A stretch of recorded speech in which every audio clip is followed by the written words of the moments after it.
ఆకు ఒక్కతో నువ్వు ఒకటంటే పోక చెక్కతో నేరెండంట అన్నటువంటి చందంగా తయారవుతుంది అమెరికా యూరప్ల బంధం.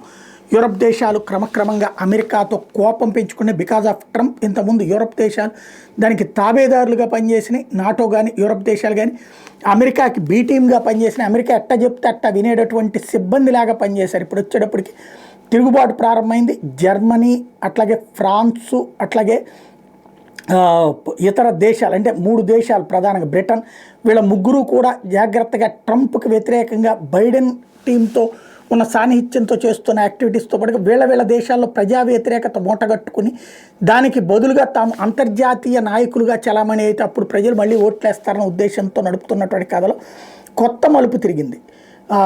ఏదైతే ఇప్పుడు యూరోపియన్ స్టార్లింక్కి కాంపిటీటర్ అయినటువంటి యూటిల్సాట్, EUTELSAT అంటే యూరోపియన్ టెలిసాట్ అనమాట.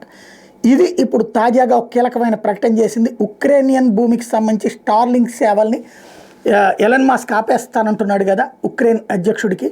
అది కనుక వాళ్ళు ఆపేస్తే మేము ఆ సేవలు అందిస్తాము, అంతకంటే అద్భుతమైన సేవలు ఇవి.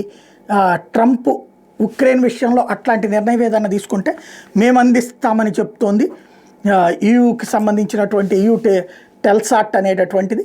తద్వారా ట్రంప్కి వ్యతిరేకంగా ట్రంప్ నిర్ణయాలని ధిక్కరించే వ్యవస్థగా నిదానంగా మారుతోంది.